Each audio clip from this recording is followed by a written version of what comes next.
had really good stuff that they've done and continue to do, and we did a coin toss, and the first speaker is McHenry. Okay. So anyway, recently I've been in Indonesia and the Philippines, visiting Punah Bombs chapters there, and it was pretty amazing. When I got to Indonesia, there was I found there's 100 chapters in Indonesia, and we counted 26 that we know of in the Philippines, although a few came to the surface as we were there, so it might be a lot more. And they're very amazing in the stuff that they do. There's a lot of mining happening, lots of palm oil and GMO type things that are being experimented on. And there's a huge resistance movement throughout the two archipelagos to fight mainly companies from the United States, Canada, Europe, and Japan, who are wiping out, and they actually have a master plan for Indonesia where they will have railroads and bridges and highways and huge coal mines and gold mines and stuff on all the islands, and they then are taking Bali and a couple of islands and designating them as tourist islands where you'll fly into a special airport and it'll look like Indonesia for you as a tourist, but the rest of the islands will just be wiped out. So when I was on that tour, particularly in Indonesia, everything had to be translated into Indonesian because very few people spoke English. And the conditions of everybody in Punah Bombs over there was really dramatic in that we always slept on a wooden floor or concrete floor together, usually 30 or 40 people in a room.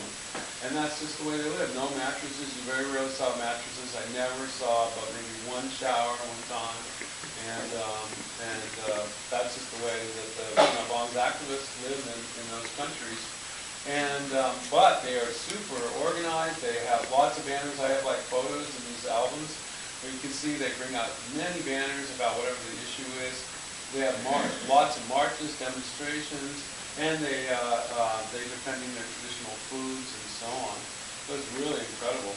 So what I would, because of the language barrier and everything, I would share this story about the three things that started Punah Bombs, and then how we got our principles, and then how we became a global movement. That today we're in way over 1,000 cities in the world.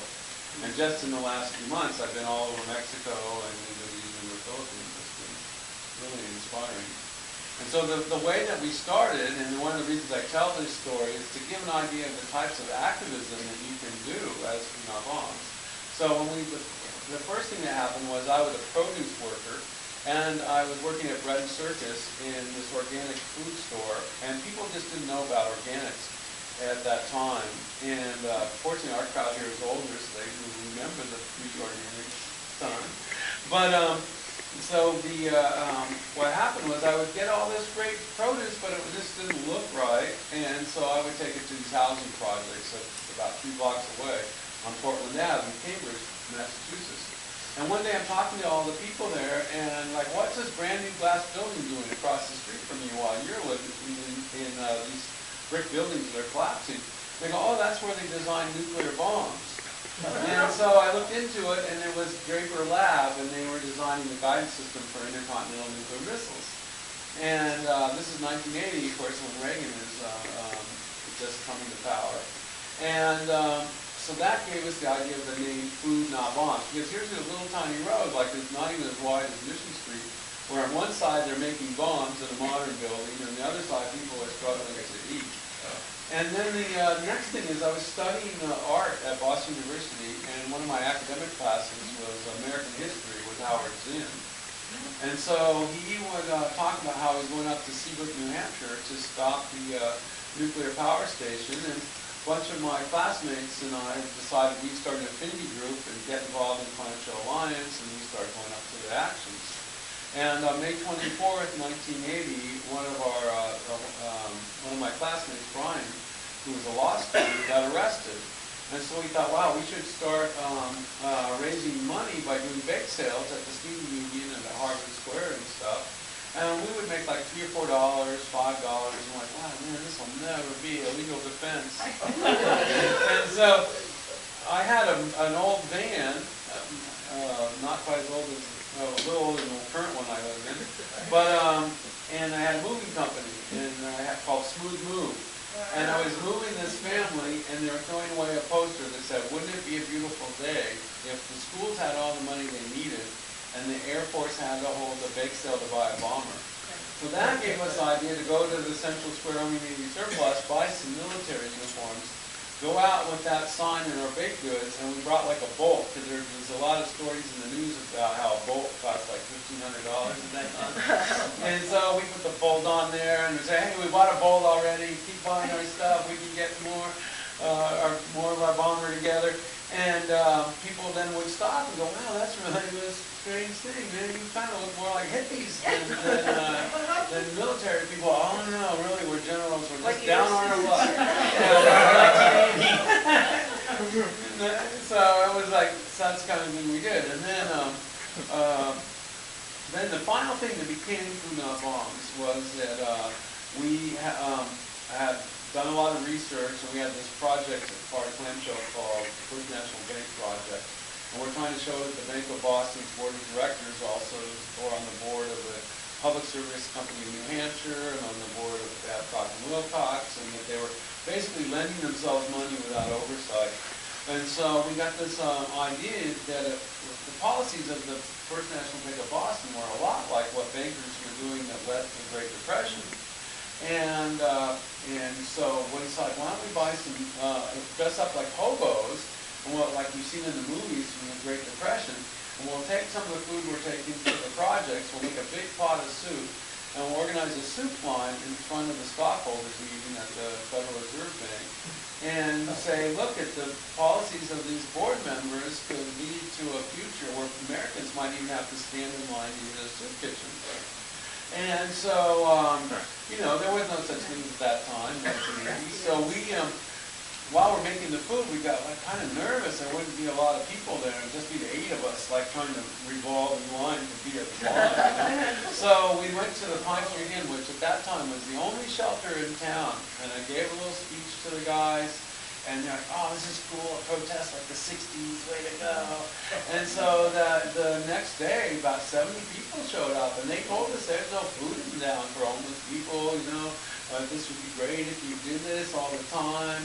And we're like, "Oh, wow, that's like a great idea." So that night, we decided we would quit our jobs and do nothing but collect food, and so that's what we did. And we were driving around the city, delivering it to the daycare centers and battered women's shelters, Rosie's Place, and to the Pine Street Inns, to the housing projects. And in the afternoon, we would do the street theater with our food and have live music and everything. And it was like this amazing event. And then one day we're out there, and this group comes, and they set up this tent next to us, and it says, "Take the Pepsi Challenge." And it turns out what they were college students that were hired to open cans of Coke the night before and let it go flat. And then you would come and put a blindfold over you, and you would taste one little cup of soda, other cup of soda, and you had to figure out which was Pepsi and which was Coke. So we had just moved to New England Free Press, and they said, "Why don't you take all this extra brochures that we overprinted for different groups and use them at your table?" So one of the flyers was about how Coca-Cola hired death squads to kill labor organizers in Guatemala. So we have a big stacks of those, and then this dentist who just retired gave us these little cups that were exactly the same little cups as the Pepsi Challenge cups. So we go, "Wow, this is great. Why don't we make tofu smoothies, and we'll do the tofu smoothie challenge right next to them." So everybody lines up past us thinking they're going to the Pepsi Challenge, and they get to us and go, "Hey, take the tofu smoothie challenge. There's more nutrition in this one cup of tofu smoothie than all the Pepsi in the world. And here, you can have a brochure on how Coke is killing labor organizers." And they're like, "Wow, that doesn't look like the Pepsi Challenge thing we saw on TV last night. It's crazy." And that went on for quite some time until they called the police on us. But the police wouldn't get rid of us because it turned out we had a refrigerator in City Hall. The mayor and the city council had been really super supportive and everything, and it was like not a, the cops said, "Look, I don't think you're going to have any luck getting rid of these guys. If you don't want them there, you should just move to another corner or something." kind of unfortunately for us, they moved to another corner, and we had to come up with new street theater. We had puppet shows, and we made little movies about, particularly like at that time, the war in El Salvador. They were trying to do registration for the draft. Of course, the MX missiles and Reagan's, military buildup and stuff. So we, did this basically as 8 or 9 of us. It got maybe up to 12 or 15 people in Boston. And then I ended up coming here to San Francisco. And we thought, wow, this is America's most liberal city. This will be really great. And so we find out that the Haight-Ashbury Soup Kitchen serves every day, but serves Tuesday through Friday. There was a church doing Saturday and a church doing Sunday, but no meals on Monday. So we decided to do the meal on Monday at the entrance to Golden Park at 8th Canyon. And then again, a lot of you were probably here at the time, we ended up getting arrested. And that starts a whole pattern of what became ultimately over a total of 1,000 arrests in San Francisco. And there were times when we were being beaten up. We actually made a video, a few idiot, kind of coordinated the editing of this, called Funabon's Greatest Hits. And it's just the most violent arrest of Funabon's. And then we have, that's the kind of thing that happened here. And because of that, it started spreading. Like originally the 1988 arrest, turned out what we had done is written notes on how we started the San Francisco chapter. And then we started getting flooded with calls and letters for people wanting to start new groups when they saw us getting arrested. We ended up, in '88, we were in the New York Times and CNN and stuff. So we took those notes and we made a flyer called 7 Steps to Starting a Funabon, which we still have over here, kind of updated now that there's the web and stuff, but basically the same idea. And we mail it out to people, and before long we had all these groups in Canada and the US, and in 1989 we had the first groups in Australia, in Melbourne, and London, and Prague, and by 1992, when there was a huge protest against the 500th anniversary of Columbus discovering the New World, there were groups in almost all the major cities of the US and Canada. So we had our first Funabon's gathering at that time, and that's where we came up with the principles of Funabon's. And so about 70 people met at Cauliflower Collective, and we talked about like what would be the principles, because we are basically growing really fast, but we have no uniting ideas. So we decided there'd be 3 principles: that the food would always be vegan or vegetarian, and free to anyone without restriction, rich or poor, drunk or sober. That the second one would be that there'd be no headquarters or presidents or directors, that each chapter would be autonomous and make decisions using the consensus process. And that the third idea would be that we would be not a charity, but dedicated to nonviolent direct action to change society so no one would have to eat at a soup kitchen or live in the streets. And so that was adopted by consensus by this group of people, and those principles were rediscussed again and reconsensused to in 1995 at a much larger gathering here during the 50th anniversary of the founding of the United Nations and the signing of the Universal Declaration of Human Rights, where Mayor Jordan was trying to dedicate a monument at UN Plaza to human rights, but to have the proper celebration, everything he had to do was beat us up and arrest us and get rid of us. And so, because you can't be having civil rights with people like serving food to hungry people, Article 27. And then, in fact, you had made arrangements to get cases of the Universal Declaration of Human Rights in Chinese, Spanish, and English. And we made the mistake of putting all 3 cases out at the first meal on the first day of our gathering, and the police confiscated all copies of the Universal Declaration of Human Rights. I was very disappointed. Well, anyway, we rented a conversion space. There was a bunch of us that came up with this idea called Indie Media, and we had our first Indie Media Center and first Indie Media Workshop to get IMC started in other cities.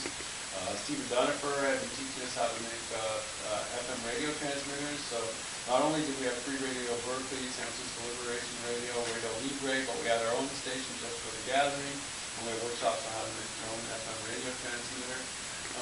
We had workshops on composting. It was like unbelievable. Indie Media Center.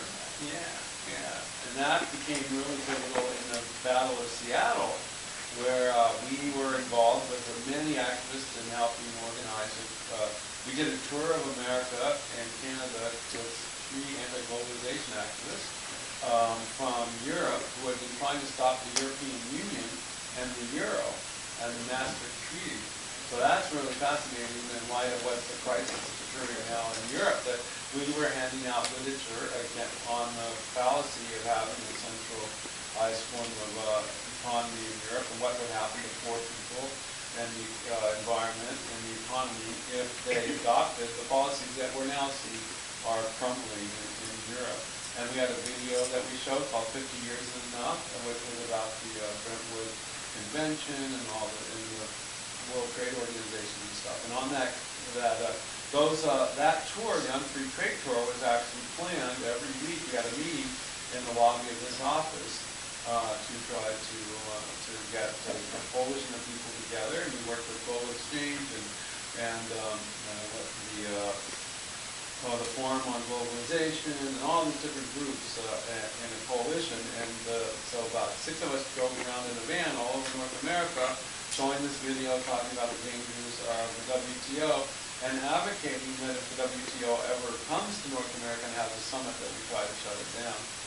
And then it was announced a year after that that was in fact going to happen in Seattle. And so we called up our mailing list, the same mailing list I use today, and urged everyone.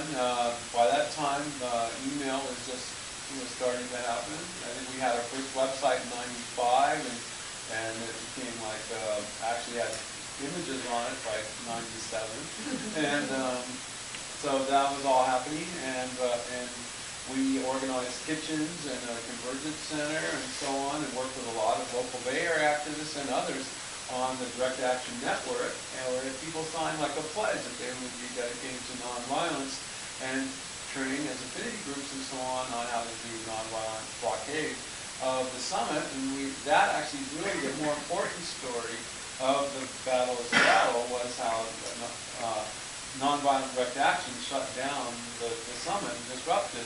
Although today, the thing, like when I go into, when I was over in Asia, everyone wanted to know if I was in the black bloc at Seattle and broke out the windows of the Starbucks, because no one knows about any of the other things that went on. That's all anybody knows today is about breaking the windows of Starbucks, and that somehow has, become the news about the struggle in Seattle, not the actual thousands of us that shut down the summit through several years of organizing.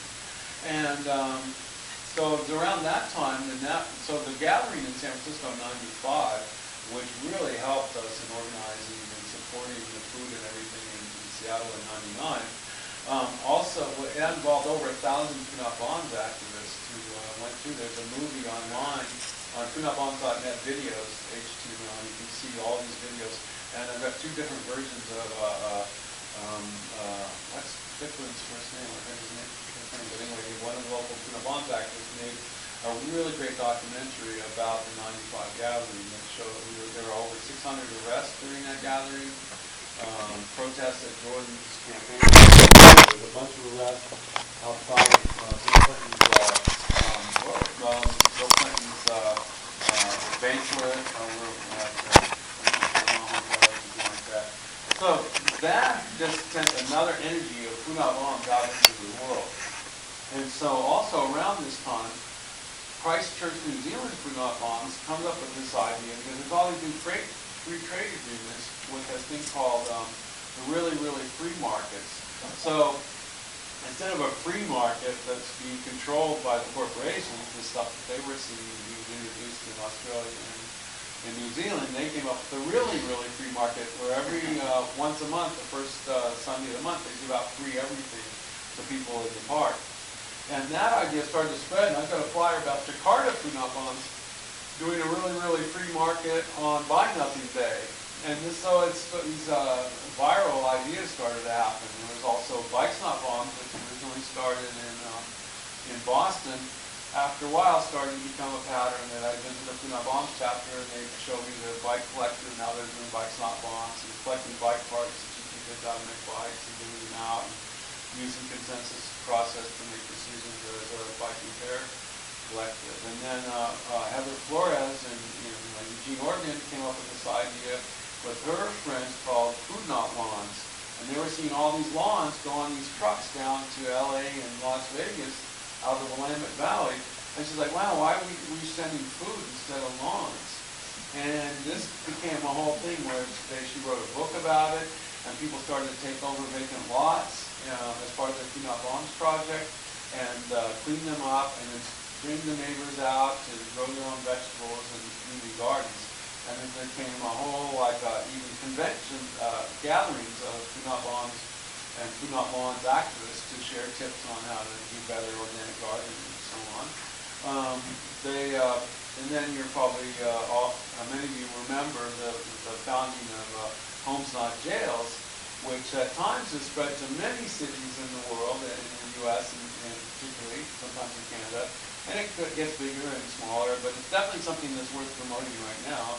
And that started when Michael Stoops in the Coalition of the Homeless in Washington, D.C. had sent us a mailing that Thanksgiving, I believe of 93, maybe 92, was going to be Housing Now protest. And we had just started meeting people who were kicked out of an SRO across from Clyde, and thought, wow, why don't we take over that building as our Housing Now solidarity action. And then we had a movie, Tenderloin, about squatting and stuff. Somebody came with a key to another building in the Tenderloin. They had pretended like they were interested in buying this porno shop. So we got into that building, and we started housing people in there. We bought Christmas trees and toys in the second floor of this XXX theater in the Tenderloin, and we took over the other building, and we had a banner that hung out saying Homes Not Jails, and that started a whole thing where we started finding abandoned houses that were usually in dispute by different banks suing each other. We put our own locks on those buildings, and remember we have this policy at 9, and we tell the people living with us, oh, meet us tomorrow morning at 9 o'clock at this house, and we'll give you a free house. And we'd have the keys, so we'd open it up, and the neighbors would go, oh, that's so nice, we're finally renting that place down the street. And the book No Trespassing said we had keys to 400 houses, which is not be surprising because the Tenderloin tendency, the census of Tennessee, you'd see all the keys on the wall. And we had maybe people living in around 100 of those houses at any given time. And that's really inspired lots of Homes Not Jails chapters in the rest of the country as a direct result. So then also, the Food Not Bombs has been involved in a lot of other amazing actions besides just sharing food out on the street or really turn a banner on a regular basis, but have, for instance, during there was a stolen election in the Ukraine, and Food Not Bombs kids went out and set up a kitchen in front of the Parliament building, and the opposition candidate joined them in what was called the Orange Revolution, and the Food Not Bombs spread the Orange Revolution for 100 days.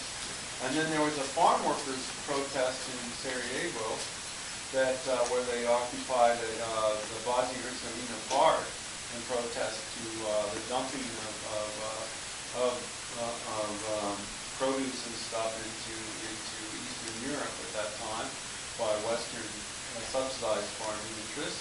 And they actually provided food at that for over 600 days. There was, I went to Slovakia at one point, and the Food Not Bombs kids there, when I gave my presentation, it was on national TV and national radio. And the reason it was is because after Czechoslovakia was divided, it turned out there was 20 chapters in Slovakia side of the border, and they all started animal rescue shelters in their community, and people were really amazed at the idea that these people were feeding all these cats and dogs and rescuing them and finding them homes and just doing this at the same time they're feeding the hungry out on the streets. And also I went to Istanbul, and I did a Food Not NATO action with that chapter. And George Bush was coming to speak at a NATO conference. And after the first guy to show up to the meal, we shared food at the first McDonald's in the Muslim world, at Tassim Square in Istanbul. And the first guy in line turned out to be the manager of McDonald's, and he had gone into he had planned, already had planned this whole thing because of our action, that he had all his employees come out with free ice cream and Coke for everybody that came. So then I ended up going over to Tel Aviv. And when I got to Tel Aviv, they told me of the founding of Funat Bonds there. And that chapter started when a group of young people refused to fight the Israeli Defense Forces in the occupation. And they called themselves refuseniks, and they decided to have a refusenik conference. And so they had this conference, and they were realizing, well, they needed food at it, so they started Funat Bonds to cater to their own conference. So they did that, and there were some Palestinians had participated in the conference and thought it would be amazing if they, at Funat Bonds, provided the meals at a peace camp on the West Bank. So for 2 months, they fed this peace camp. Did that work? Yeah, it was amazing. So then they were out there in this peace camp, and during the peace camp, they started having a discussion about why don't we start taking over the wall, taking down the wall. So they founded this group called Anarchists Against the Wall. And the day I arrived, Anarchists Against the Wall had done their first action, where they had come from the Palestinian side.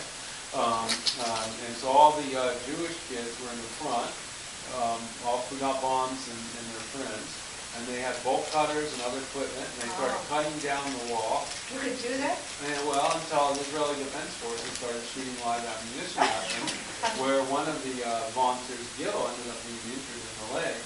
And so that's the reason that the Funat Bonds kids didn't meet us at the airport. They had just gone through this whole experience that morning. And eventually we caught up with them in Jaffa and helped them edit a video of this action, which they gave to the media. And then the next day we cooked a huge amount of food and went out to Knesset to support a Greenpeace rally where they're trying to get all the genetically modified foods labeled in the country. And at 5 o'clock, the Greenpeace activists came out and said they passed the law and all GMOs would have to be labeled in Israel and Palestine. So that was pretty amazing. And another series of things, besides all the, maybe one of the most interesting actions was Funat Bonds was doing Saturday meals in Iceland, in Reykjavik, and they have a lot of banners and signs and their literature, and they're really faithful about having that out there. And so people at first would read the stuff and say, well, we're doing okay financially, why do you need to have free food out here? It doesn't make any sense. And then there was the banking crisis, because of the housing crisis here in the U.S., and it turned out the Central Bank of Iceland had invested in the housing market in the U.S. So the people were like reading the flyers, and they go, man, we should march on Parliament. This is crazy, what they're doing. So at the end of one of the Saturday meals, they all march off to the Parliament building. And then the next week, people are eating again, and they go, man, yeah, that march was good. We should do that more. And so next Saturday, they march again. And before long, after about 6 weeks, the government actually resigns, because the marches got so huge and so intense. And at one point, in the final giant march, there's actually a 7-Eleven type store that's for Iceland, and their logo is a pink pig on a blue background. And they climbed up on, two of the Funat Bonds kids climbed up on the top of the Parliament building, took the Icelandic flag down and replaced it with the American flag. And so,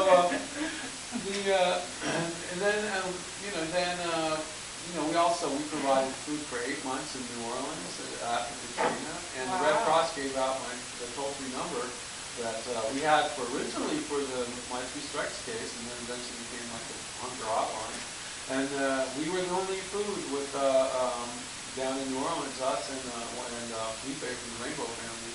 And there was like no other food, and it turned out the Red Cross had signed an agreement with FEMA that they would not bring food into the region because they were trying to starve the people out, because they had this plan to make a New Orleans jazz theme park out of New Orleans. And that's why there was no relief effort or anything for the people. And there's I did a lot of research for my book on that. It's pretty astounding that there was actually public statements by officials in federal and state officials in Louisiana about why they were intentionally not allowing the Red Cross to bring food. But the Red Cross nonetheless gave out our toll-free number, and I was on the phone for like 8 months, like for, I basically had 2 or 3 hours of sleep a night. There was so many phone calls. It was unbelievable. We had kitchens in 20 cities. We also, Moms Kids, organized the food brought out food to both the Staten Island Ferry and to Manhattan on 9/11, 9/12, and 9/13, and so on. Arby's set up next to us at Staten Island, and with their roast beef sandwiches, and the firefighters and police wouldn't eat the roast beef sandwiches. They said it smelled too much like the remains at Ground Zero. So they just left, and we just kept doing vegan meals for them. So that was like pretty crazy thing. And Food Not Bombs activists were already on the scene with Sandy, and we did like huge relief effort in Long Island and also in Brooklyn and down in Staten Island. And then a couple of days after we started our kitchen in Brooklyn, Occupy Sandy set up a kitchen about 3 blocks away. And so there ended up being this huge scene of just people like us doing the rescue effort. And there was one time Red Cross blocked one of the bridges to Rockaway, wouldn't let us onto the island because they were doing a photo op. But we just waited for them to get done with their little photographic thing, and then we went on with the food and fed the people. And so that was kind of some of the things that we did in the relief efforts.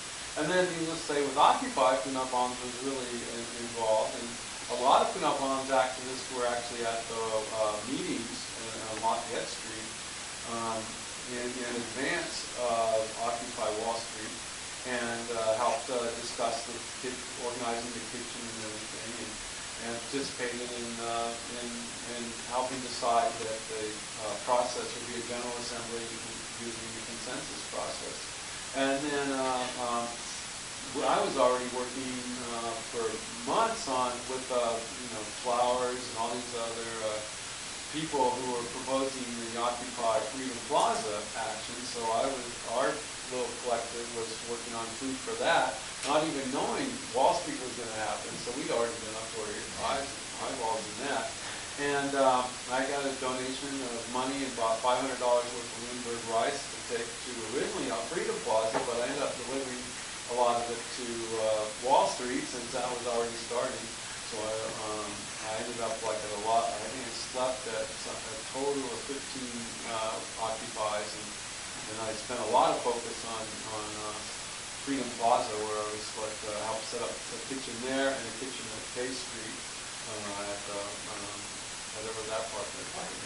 Yeah. So that was really intense experience, and it was really inspiring. And eventually, I went to Occupy Boston, and I got a huge donation of fruit from some farmers in Western Mass at Occupy Amherst, and they didn't eat all of it there, so I took some to Boston, and then I set up the same banner and table and stuff at the outside of Occupy Boston, and people were coming by with this one group early in the morning and said, "Oh wow, we do Food Not Bombs." I'm like, "Oh, where do you do Food Not Bombs?" And they're like, "Oh, we do it in Johannesburg, South Africa." And I'm like, "Wow, I didn't know you were still doing that."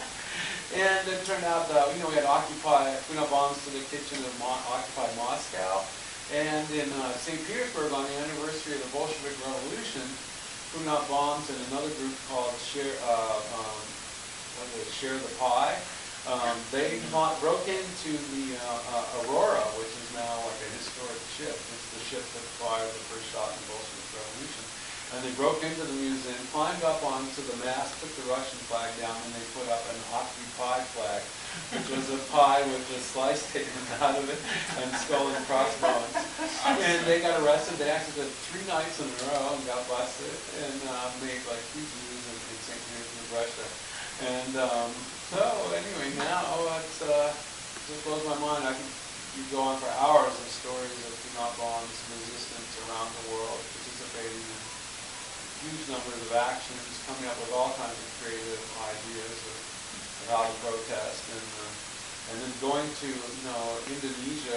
I thought there was like 5 or 6 chapters over there. I'd seen them on Facebook, and I get there and they start saying, "Oh, in Java we have like," and they name like 50 groups in Java. And then you go, but you know, what about Sumatra? There's like, they name like half, another 30 cities in Sumatra.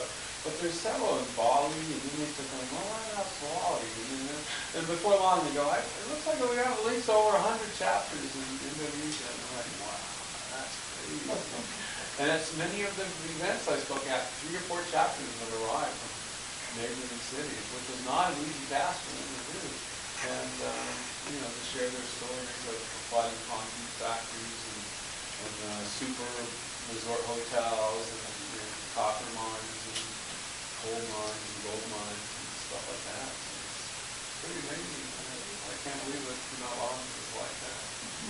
You would have thought you could be like a college kid trying to make tofu pies. And 30 years later, you got like been along all the world. Thanks.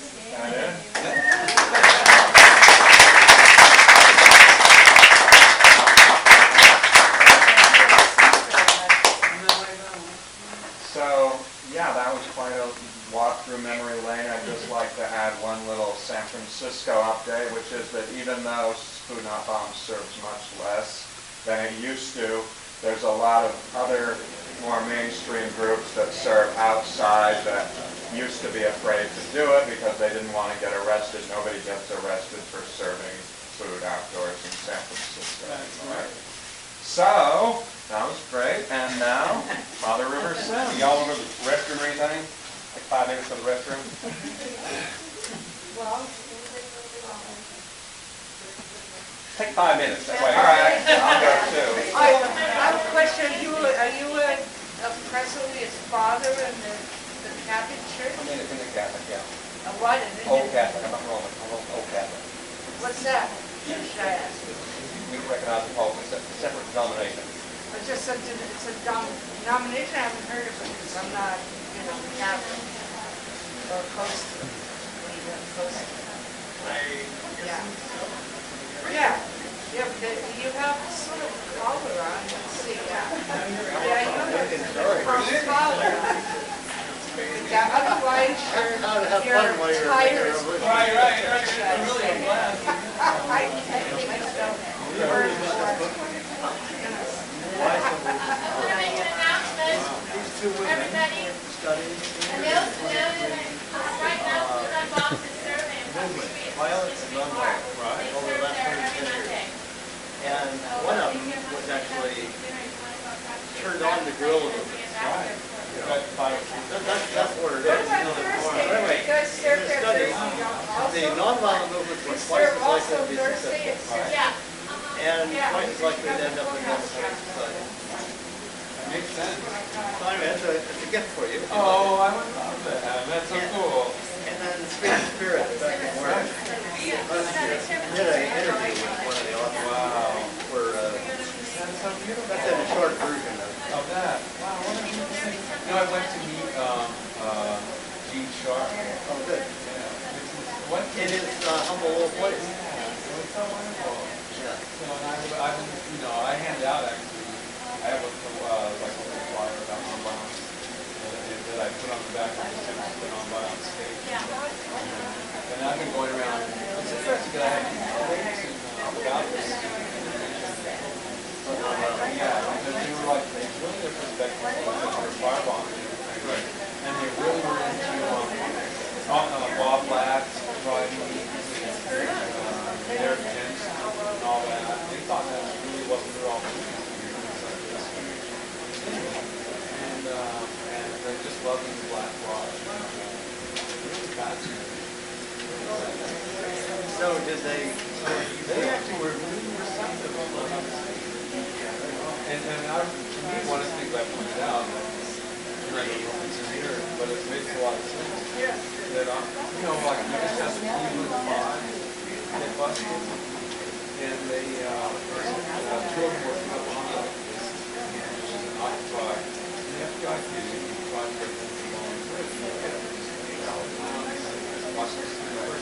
They first went to this, and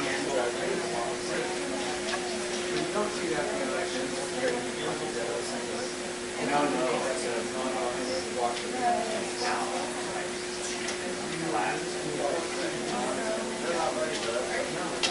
they're really happy. So I have a lot of guys who say, oh,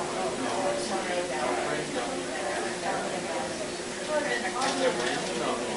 Every case, none of them actually thought of the block. All but one case, none of them even tried to do it. And you have to tell them that. And that guy was not there, but ended up being pretty big. So it's really the government who wants us to keep Oh, yeah. Yeah, you know. there's been a lot of difference. But they're not spending a lot of money on what they're trying to get us to do. We could have like Yeah, why don't they provide the funding for those? yeah, right. And then the other thing that made me notice is when I'm over in Asia, they all have the latest books on, violence and all this stuff, because that's what they promote. So they had no idea about the books. No one said that they were right. There's a lot of money promoted.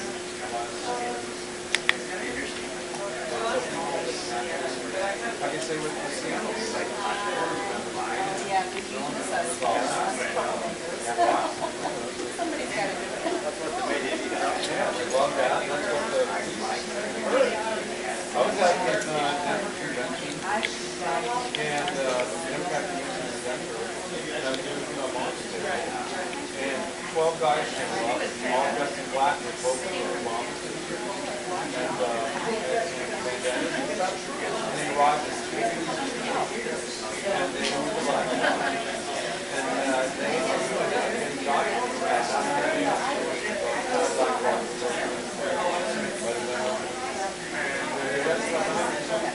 rallied there with the march it was in there, it's never closed. But I'm going to actually talk to Mark Newman about that. So, I'm actually writing about this because I just there's always romanticism about the stuff, but then the real stuff that's happening. Our books aren't promoted. You've seen the fourth one. Yeah, I've got one.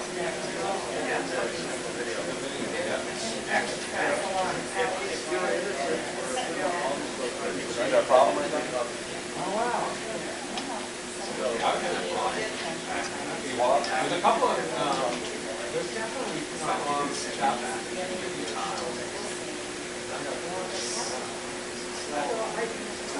That's not one or two here, but you can give me an address. Okay. I'll be ready to stay a minute. I'll call you when I get outside. Maybe, 10 or up. I know 5 people, it's 10 people.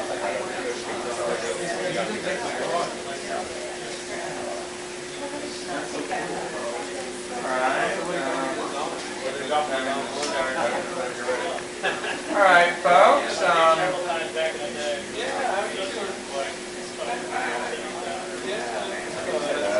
Hello, everybody. Mic check.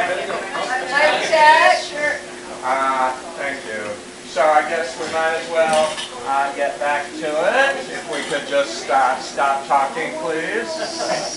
If we could, excuse me, everybody. Quiet, please. Thank you. And let's give our second speaker our full attention. Thank you. This Good Friday, too, the city, Tim Mills Catholic Worker and Sadia in the Central School Network Ministry sponsors the Good Friday, September 1 Good Friday service. And we start marching at noon at Civic Center. And we march to the 10 to 1. And the service is not your traditional Good Friday service, it's a protest. So, lots of your time. I didn't bring any flowers. I didn't think about bringing them, actually. I don't know why I didn't, but I didn't.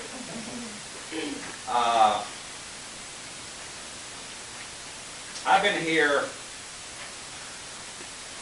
in October, 19 years. And Charles Dickens once said, these are the best of times and the worst of times. And that's 150 years ago. And we still say it. Each day, I have found myself amused by the articles in the Chronicle about homelessness, rent control, urban growth. It's as if I'm still reading the same articles I read when I first came here 19 years ago, because we still fight the same battles. You see, not much changes until we grasp the reality that until we share equally with one another and stop being, frankly, so damn greedy, we will continue to have poverty and homelessness, lack of food. I have friends, I have people who supported me through the years. I came here 19 years ago. I was a therapist. I came here to start a ministry, Catholic worker ministry, to work with homeless people. And I worked for a year and a half in Marin, and so I started out by passing out sandwiches on Polk Street and buying pizza. I think I spent $10,000 on pizza my first 2 years because I was making good money and getting to know people. And a lot of times I have people who continue now to support me who I often say, was it getting better? And I often laugh because I continue to feed more people than I've ever fed. I see the same number of people or more than I've ever seen. And Polk Street is gentrified. But late at night, after the bars close or right before they close, the prostitutes are out, the sex workers are out, the drugs are out. Not much has changed. We cover it up, we run it off, but it's still the same. Radical volunteerism, as I prefer to call it, radical hospitality in the age of neglect, means going beyond the expectations of institutions and of society and of getting our hands dirty with people where they are and by sharing what we have. Through the years, I formed a nonprofit years ago. I did it mainly to raise money. I did it mainly to not have to fight with the system. And the nonprofit I formed is a 501c3, but I'm pretty much on the edge. I have an advisory board. I gave up having a regular board. Just kept telling me what to do. And I often tell them when I die, you can do what you want to do. And I was offered many years ago now a contract with the city to start an agency to work with homeless kids, and I gave it up. I told them no. I mean, I made a lot of money, but the fact is, it was not working with people I want to work with, which are at the very bottom of the barrel. The ones that don't really have much voice in our society. They're out there on Polk Street. They're out there in the Haight Street. I serve a meal in Castro, a meal in the Haight, and a meal on Polk. And the kids I work with in the Haight, no one sees them. Many of them don't even access the programs in the city. And only by getting our hands dirty can we meet those people, can we work with them, and share with them, and love them, and care for them. Recently, there was an article in the Chronicle about the population increase in the next 17 years. And how we need to increase building housing, increase our jobs, etc., etc., etc. And as I read the article, and I was looking at the housing boom in the city now, what I see is housing for the richest. Poverty will increase, suffering will increase, because we do not see beyond our own persons and our own needs. To me, radical hospitality challenges the status quo and calls people to walk with each other and share what they have equally and to simplify their lives. I've been criticized by people through the years because I live on Polk Street. I live in one room and I share. I live on $20,000 a year, and the rest of the money goes to the work. When you look at the Timnos budget, 95% of the money goes to the work. And that's because I believe that we should simplify our lives and share until everyone has enough. Ambrose Milan, who lived from 2040 to 397, once said, "The world has been created for everyone's use. But you, few rich, are trying to keep it for yourselves. For not merely the possession of the earth, but the very sky, the air, and the sea are claimed for the use of the rich few. The earth belongs to all, not just to the rich." We've seen that in California as The rich try to gather up the land. We see that as they do the fracking, as they destroy the environment. For me, radical volunteerism is radical hospitality. It is to live simply and to share of our excess and to challenge the system. And to feed the hungry, clothe the naked, and visit those in prison. Radical volunteerism, to me, is about changing the system, beginning with each one of us, and sharing with one another until we share all together. And when we do that, we will change the world. That's where it begins. I have people, donors. I have one donor who's a millionaire, and she's also a Presbyterian minister, and she struggles with me. She struggles with me.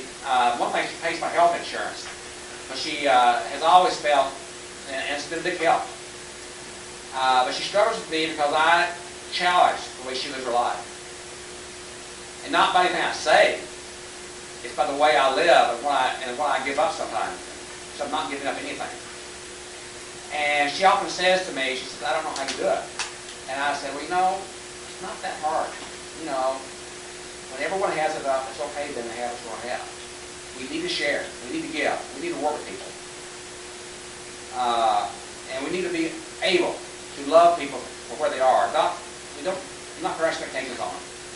I have, people always ask me if I meet people who use drugs, like I do needle exchange. And I don't judge people. I believe in harm reduction, but to me that's an approach that is very biblical. It's about meeting people where they are and letting them be who they are and providing for them and giving to them. And that's what to me it's about. Any questions? All right.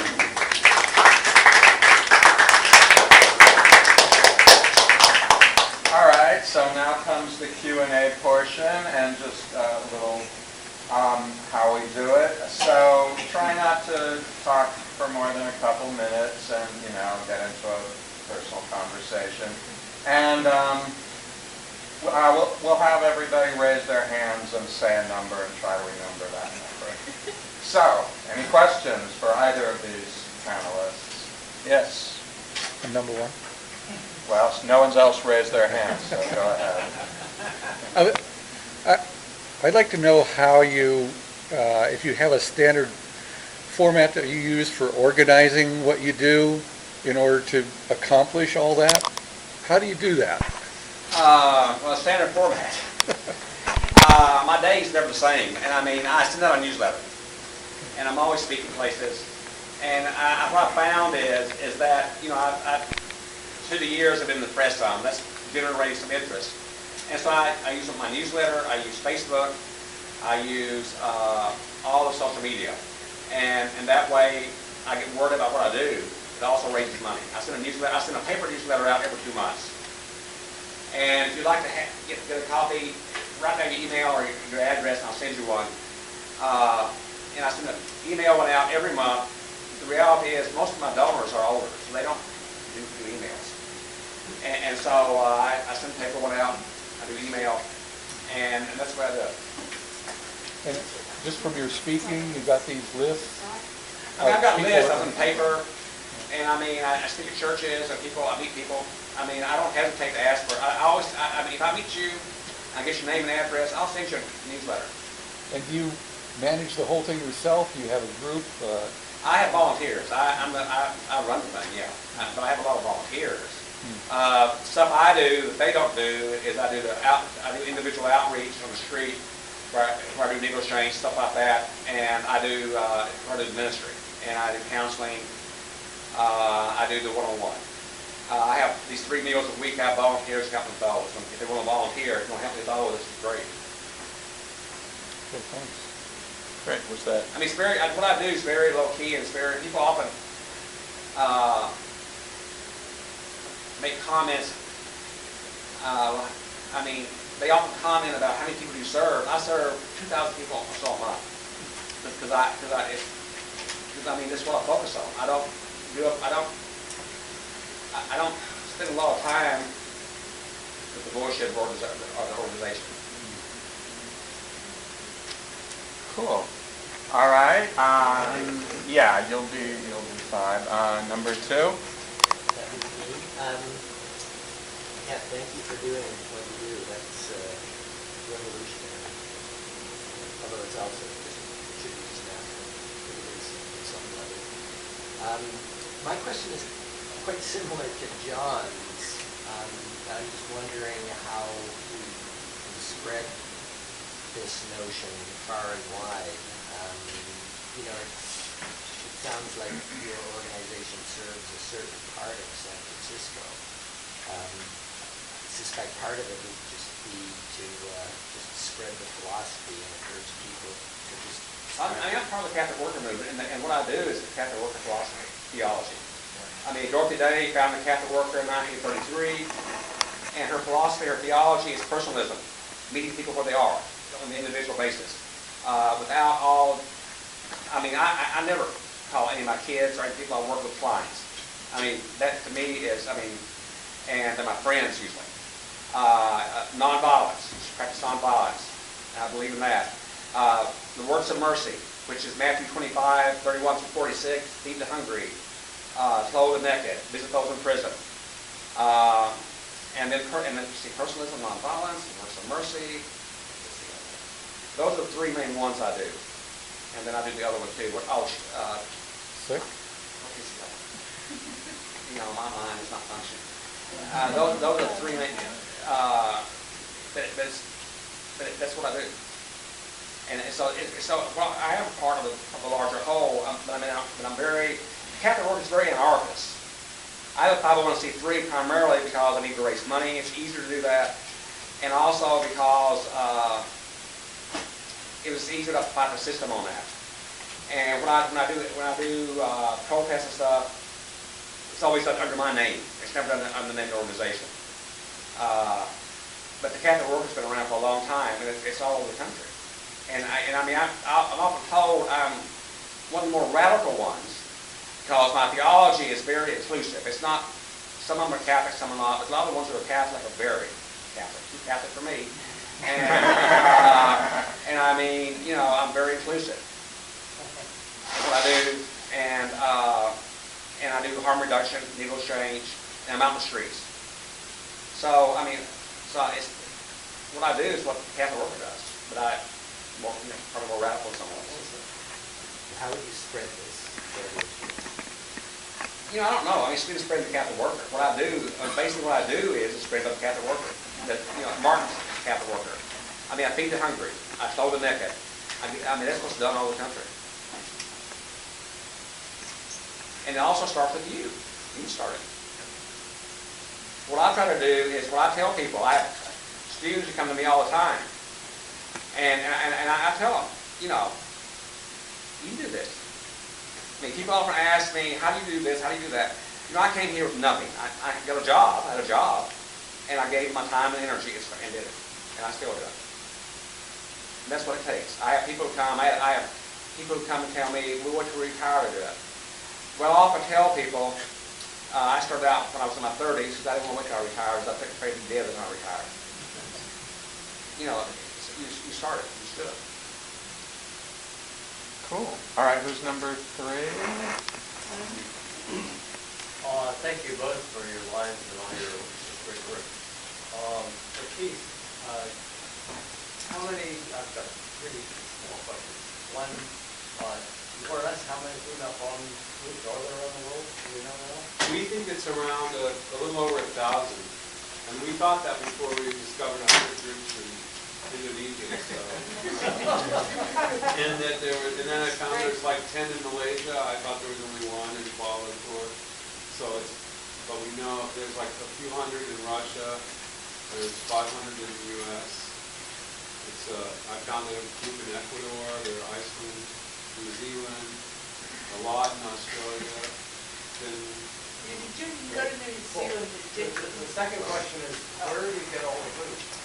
The food in the United States and the more industrial countries, you can just go to produce warehouses, like here Rainbow Grocery, different bakeries and so on. You just ask them for the food that they can't sell. And over 40% of the food that's produced in America is thrown away. and it's similar in Europe and Australia. And then in the Philippines and Indonesia, what they were doing was going to the traditional markets, and they were actually asking just each vendor, do you have like 2 peppers? Do we have a bag of coconut? Do we have 3 garlics? And they would all be real excited. Same that was similar in Mexico as well. But they would just ask for really what they needed, and they explained it. They would come with flyers and explain what they were doing, and they would get the food that way. And then sometimes people will do concerts and raise money that way, and that's how they would buy their rice or their pots and pans and things like that. So. And then the third question is, how do you kind of make sure that all the cleanup on food actually feature your organizing principles? I mean, for instance, on nonviolence, if my food says forget nonviolence, I mean, how do you deal with that? It can be difficult. Fortunately, it hasn't been that dramatic of a problem. Now, occasionally we have a problem of like with the issue of meat. There was a problem in Edinburgh where they were handing out haggis, and they said they had that working man eats haggis. Haggis is like a bunch of animal parts stuck in an intestine. With some oatmeal. Haggis is a bomb.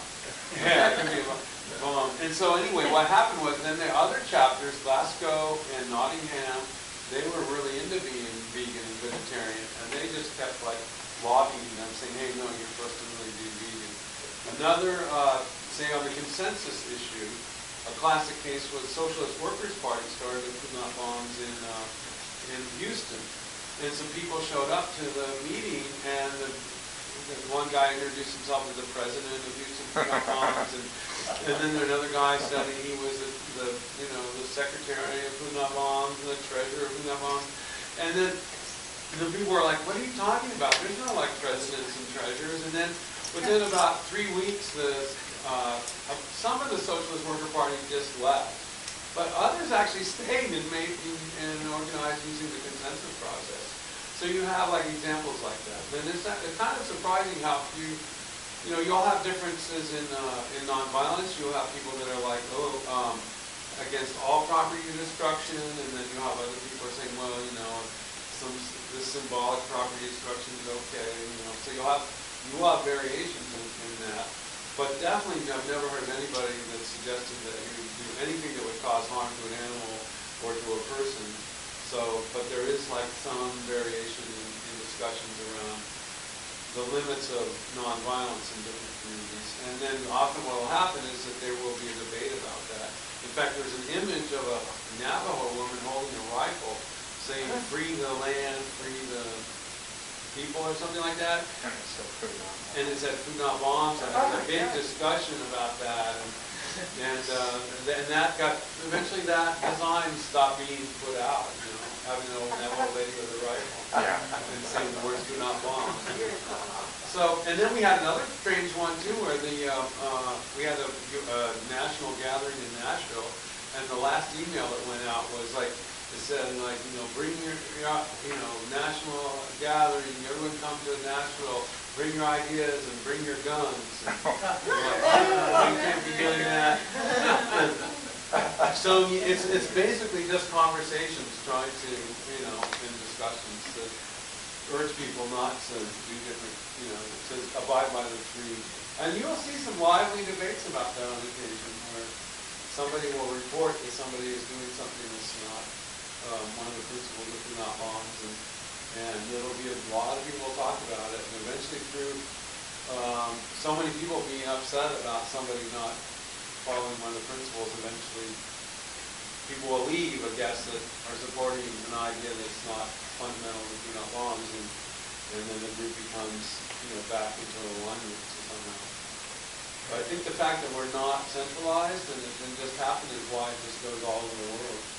If there had to be a president and a leader, it would only go to the one place. And and I thought that was amazing that there's all these groups in Indonesia and the Philippines that started over like 12 years ago, and I never was there and never took told them how to do it or anything. They just figured out how to do it themselves. And they were definitely doing it. And, you know, if I was going to organize the food not bombs, I would do it the way they were doing it, you know. It's really inspiring. Did you go to the Philippines? Yeah. Well, that would be amazing. Very poor country, I guess. No, we're on number 5. We're on number 5. Would you? No, you're on number 4. I'm on number 4. Sorry, my mistake. Don't worry about it. Pastor, thank you very much for your work. I've been acquainted with some of the other groups that are out there. Wish you guys would have been around 50 years ago. But that's the United Church of Christ, which has a new building there on the bottom end of Hope, says they have a night ministry and a big, or several people that are working out there, and also Tom Longino, who's with the 8 Faithful Fools on Hyde Street, about 15 minutes off Hyde Street, is out there. But the folks at the United Church of Christ about 7 years ago told me that 1,500 I don't know how to say this in a nice way, sex workers, young men, have disappeared in the years that they were working on the what we call, I call Upper Hay from Gary to Russian Hill or wherever. Is that consistent with what? You know, I don't know. I mean, reality is these guys come and go. No, I understand that. And I mean, they come and go. So I mean, there's always that talk. But I mean, by disappearing, you know, I know several who have, yeah, because I dealt with their parents. But I mean, you don't know how. But it's hard to know a number because these guys, they're not static. There's no static number. They told me at the time they knew who 1,500 of them were. This isn't one night. This is just over a period of time. I've never seen the list. Well, I don't know if they have. I don't know if they How have. long a period of time? And in the UCC church down there, they're not active in the community. They're not really active out there at night. They don't. I mean, The way I talked to them, they indicated that they were. So I'm sure Tom Longino claims to be. no, Tom Longino is with the night ministry. He's not with the UCC church there. I understand that he's with the Faithful School. No, he's with the night ministry. He's the minister of the night ministry. He goes to Faithful Fools, but he's the minister of the night ministry. He is supposed to. He's a minister of the night ministry. Oh, yeah. And he's UCC pastor. And I mean, my experience at that church there, I was their interim pastor 10 years ago for 6 months, and they moved down there. They asked me to leave because I was bringing the wrong kind of people to the church. Of course. And I mean, they don't work out there. I work at St. Luke's Church, the Old First Church. They have nothing. They don't do any kind of work like that. And that list of people, I've never even heard of that list. But I mean, I know. I mean, I work with the sex workers, and I don't know where that's coming from. I got my information straight from them, and there were 2 gentlemen who stated to me that they were the night ministry from that specific church, and that was just before, about a year or so before, they opened up the new church. To give you a time. That's been a long time. Yeah, it has been a long time. I don't know the exact year, but it's 7 years ago, my best guess.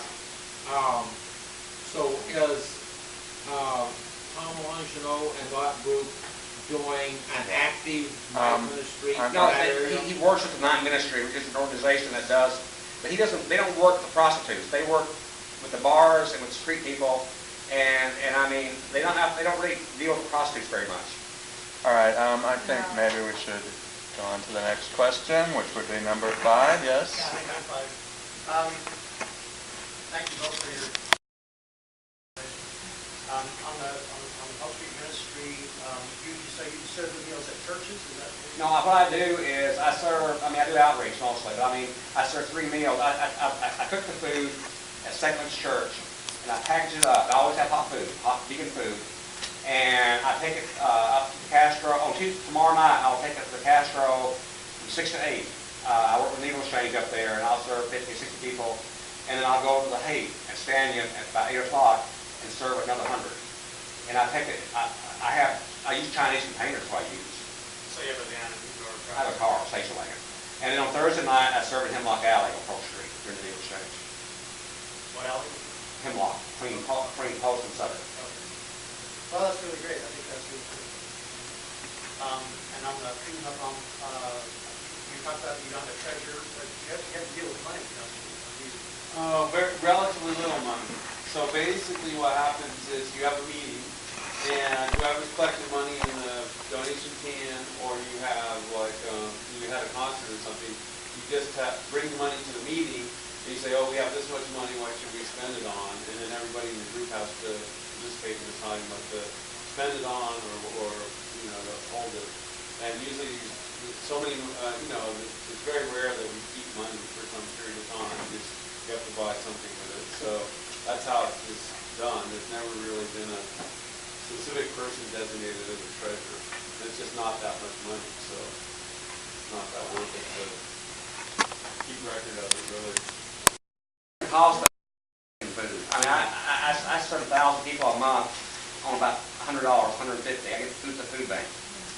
And I mean, most of my money, I spend $1,000 a month on socks I give out. And so, I mean, if you serve vegan food, I go to the food bank to get my food. It's very simple. And so I think I spent $100 last month on food. Yeah, this is a decision that you make on the spot. We did get one grant. We got a donation of $25,000 from Green Day when they first signed as a label. East Bay Food Bonds and San Francisco Food Bonds each got that. It did take us half a year to decide what to spend the money on. And, you know, it was quite contentious. And some of the homeless people in our group wanted to buy a house. But we were trying to well, maybe $25,000 is not enough to buy a house. And, Buy 10. yeah, so and what we did was we just handed out the money as we made a decision on what it was we needed to spend the money on. And like I say, it took us almost 6 months to make the decision, and then it was like a few more months of us handing out the money, depending on what decisions were still not clear to you. Now, and I wasn't quite clear, Food Bonds started where and when? It started in Boston in 1980. Yeah. And you were part of that? And I was one of the original 8 people, and I designed the logo. And one last question is, have you heard of the red tents? The red tents, well, I think it's a Canadian group where somehow people buy red tents for homeless people, and it's a way of demonstrating both the number of homeless and giving. No, that's interesting idea. Yeah, I just heard about it. They've been talking to me about doing it down here. Oh, great. Yeah, yeah, I heard about it from John. They showed a picture of red tents in Paris, and they did it in 2006. It's beautiful because it's Paris, but also the red tents. Red tents, yeah. And, that's a big bonds did that. That's a great idea. So that's the kind of thing, like say if we got a donation of money to buy red tents, yeah, we would just have it at the meeting say, oh, we're going to buy, we have enough money for 10 red tents. Should we buy them or not? And then anybody has blocks that decision. And then, we would use our process, and then, if no one blocked the use of the money for 10 red tents, then we would go out and buy 10 red tents. So that's how we make the decisions. The money very rarely sits in the bank somewhere. So, like, I don't think any chapters really have bank accounts. In fact, I think I have the only bank account, and so when people get a check, it used to be so sometimes people get a check made out to Food Bonds, like using Food Bonds checks and checks. It's very hard to get a Food Bonds bank account, or at least it used to be. I don't know if it is. So anyway, we would, they'd send me the check. I would deposit it and write a check to the actual person that we could cash it in Houston. But it's, I'd say I only do that like 4 or 5 times a year. All right. Number 6. I'm at the end of the line. Okay. Does anyone remember themselves being 6? All right. Well then, and then this woman, and then this woman. Okay. I'm very excited that the first one is going in Cambridge, Massachusetts. Well, Cambridge and Boston are right next to each other. That would be So even Cambridge is closer to Boston than Berkeley is to San Francisco, but it's the same way. There's a Charles River between the two cities. Yeah. And I was wondering, it was started by Abe College and Penny for Activists. Yeah. Was that from Harvard or what was it? No, we were, I think it should say college age, because I think a couple of us were in college. But it was, I was at Boston University, Brian was at Boston University, Susan was at Leslie, Mira was at Tufts. You know, we were all at different schools in the Boston area. I think CT was not at school, but he would be the only one. Huh? Butler, Lawrence Butler. When you quit your job, wasn't that scary? I mean, how did you... Well, now when you're 22, you don't care. I'm sure 22 now. So, I mean, after 6 months, that's kind of a common question, what do you do when you go in, you know. So anyway, 6 months after we all quit our jobs, the landlady came to our house. We went and rented a house together at 195 Harvard Street in Cambridge. And then the landlady came and she goes, you know, we haven't paid rent in 6 months. And we were like, oh, we feel really bad about that. And she said, look, what we'll do is I've heard great work that you're doing, everyone, and she was kind of a wealthy woman. She said, all the other people in town are just amazed at what you're doing. So I can't kick you out. So obviously 600 is too much for you to pay each month. So I'll make it 400, but you have to start paying next month. And so then we all went, got jobs, and I had a great job. I worked at Pacine's Coffee House, and I got to meet Allen Ginsberg a bunch of times, spent a lot of time with him. I met Odetta, Ramley Jack Elliott, all these amazing people. So it ended up being the best possible thing to have to go get a job. And we eventually paid that 400 a month and stayed there for a while. We ended up renting another house from her after that. So it worked out in the end. Excellent. All right. Oh, my question's related to hers, so I'm very curious. What about the other co-founders? Are they at all involved in Food Not Bombs? No, that's a common question too. That's interesting. I could add all these questions to my speech, but no, it's nice that they're questions. So anyway, what happens is, okay, so but one of the things, after a couple of years, after the June 12th, 1982 March for Nuclear Disarmament in New York City, which some of you might have been at, it was like a huge march with millions of people, maybe at least 1 million people. We provided food at that, but that was also around the time that the different boyfriends and girlfriends were breaking up with one another. So it turned out that me and Joe were not dating, and she and I continued Food Not Bombs along after that. But here and Brian got into a big fight, and they broke up, and Susan and CT got in a fight, and they broke up, and so on. So everybody broke up, except for me and Joe, and then we ended up just kept doing it. And eventually Joe ended up doing something else, and she became one of the co-founders of San Francisco Liberation Radio. Eventually she moved out here to me. But the others, one's a lawyer, Brian's a lawyer. Amy Rothstein designed software for your Macintosh computer, Apple computers. Sue Eaton ran a daycare center in Western Mass for many years, and now she's a stand-up comedian in the Boston area. CT works at a grill in Staten Island. Jesse Constable, I don't know whatever happened to him. I lost contact with him early on.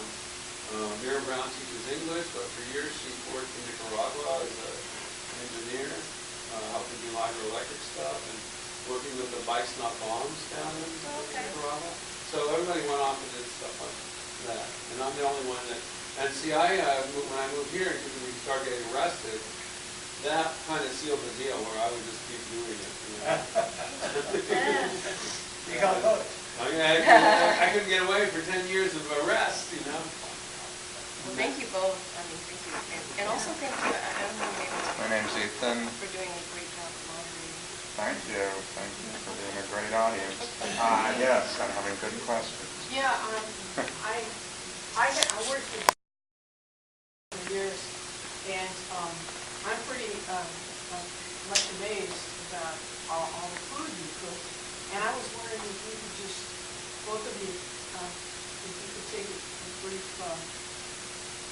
time for each one of you to speak about how you prepare the food, how long it takes, and the cleanup and all that. And getting it actually to the site. I mean, like, I'll probably go home tonight about 10 o'clock, I'm done by 4. 10 a.m., 10 a.m. 10 p.m. And I start cooking, and then I'll package it up, and like tonight, I'm fixing stuff. I'll probably fix some stuff tonight, so I want to do it later tomorrow.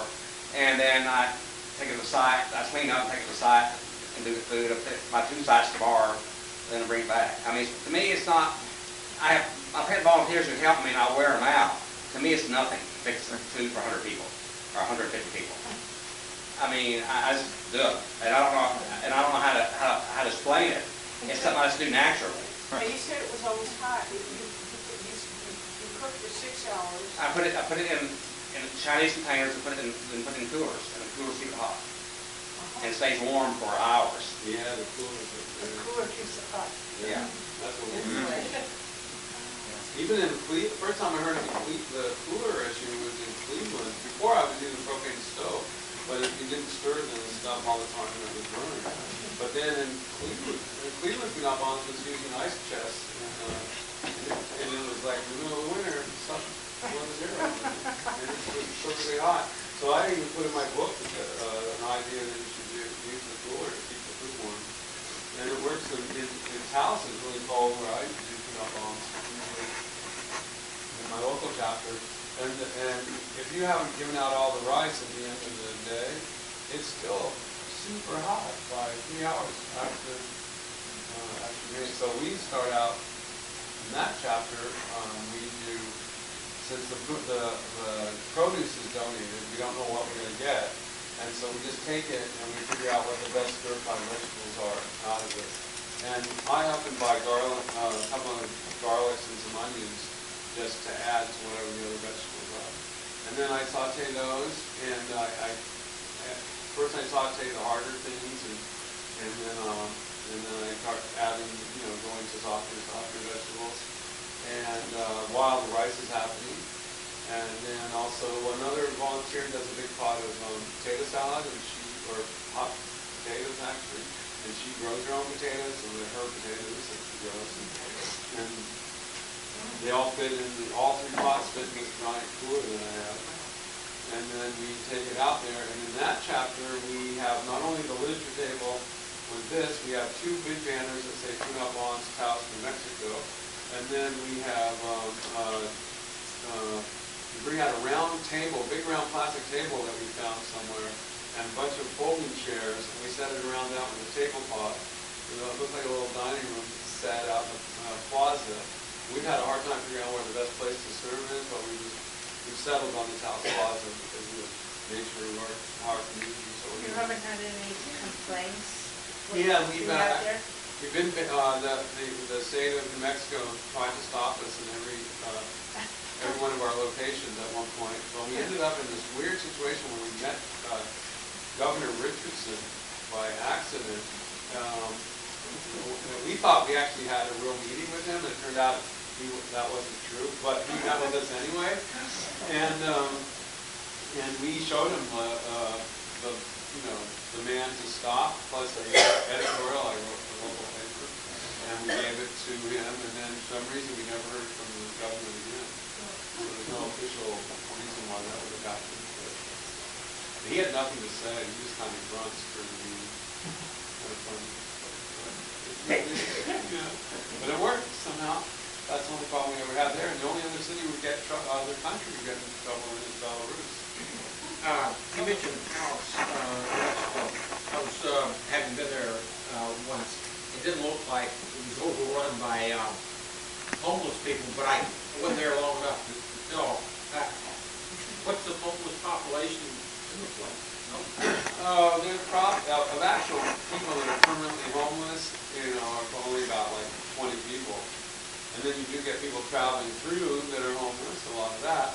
But the thing is, we are one of the poorest counties in America. So people. Oh, it is.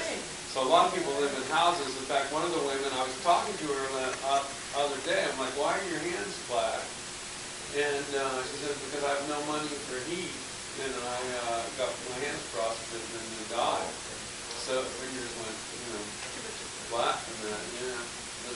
So you get a lot of that. And it's a lot of people, I've been surprised in the housing foreclosure crisis. I write about a friend of mine, who I call Mary in the book, because she's like comes to the meal, and I think she's just there to support as an activist, because I kind of knew her as an activist. And it turned out she was losing her house to foreclosure, and her husband was a famous builder in town who built, green buildings, and it turned out they were losing their house because no one was finding any buildings or hiring them. I'm a little bit surprised to hear you say 20 people and people passing through, because my experience, limited as it is with house, is it's very off the beaten path. Yeah. To put it mildly, I wanted to ask you, there was a documentary a brother and sister team made it some years back of the name of it was Off the Grid. Yeah. And are you familiar with I that? know those people in the movie, yeah. That's some of the people we feed are the people that are off the grid. They come into town. So to where shop is Off the Grid physically located? I know it's near one of the big cities. No, it's not near a big city. It's near Taos. If you call Taos a big city. I don't call Taos. Yeah. I didn't know it was off of near Taos. Yeah, it's across the Gorge Bridge, and we call it the Mesa, or we call it 3 Peaks and 2 Peaks. Okay, thank you. Yes. I have one trivial question about the occupied flag you said was raised by the massivism. Could you describe a little bit more what that logo looked like? Yeah, and I Fascinating. can actually show you on my computer in a little bit if you want. Great. But what it is that it's a black flag. It's got the skull, and the skull is actually a pie shape, so it's like what? So it's white on black. And it's a pie. You can kind of see how it's little ribbed to indicate a pie on a round circle. And then it has a slice out of it where the white slice is kind of removed, but it's still sort of there. And then it's got the bones like you have in a Jolly Roger. So it's kind of a combination of Jolly Roger and a pie with a slice sticking in it. And they call it the Occupy Action. And it made like a lot of media. And the same food not kids that did that, but what's amazing to me is that chapter had a lot of problems with Nazis. And neo-Nazis attacked them in 2005 in St. Petersburg, Russia, and stabbed several of the volunteers, killing one of them who were. And then a few months later, we are scheduled to serve at 6 o'clock every Sunday in front of the bookstore. And so the neo-Nazis, being very time-oriented, they set off their time bomb right at 6 o'clock, but we were late. Wow. And there have been at least 4 volunteers stabbed to death by neo-Nazis while serving food in Russia. But it's really inspired a huge movement there as a result. I know that the Bob is very controversial with some government agencies. And if you could just share with us some of the places that you've gotten in trouble for trying to do this. I know Florida. Yeah, well, most recently we were arrested in Florida, and it turned out that Lockheed is, you think of Disney World as being the largest company in Orlando, Florida, but Lockheed is actually bigger. And we think that they may have been part of the reason that is why they started arresting us there. So they made a large competing law, and they made 24 arrests. I did 19 days, and it was some of the worst jail I've ever been in. And what was really sad was that, well, one, they keep the jail at 53 degrees, but you only have your one little smock you wear, and you're not allowed to take the blanket that they give you out of the room. And in the room, they have this wind blowing on you all the time in your cell. And I met people in there that had only seen the judge like on TV when they got arraigned, and they've been there 18 months and still hadn't been tried or anything. And I met one poor dude, he lost his wife, and I only found out about it through the public defender telling him, oh well, your wife moved on and married somebody else because she hadn't heard from you. Because nowadays you have to have a landline to receive a phone call from the jail in many places, and that's true in Orlando. And there was mostly homeless people holding signs looking for work or standing near ATMs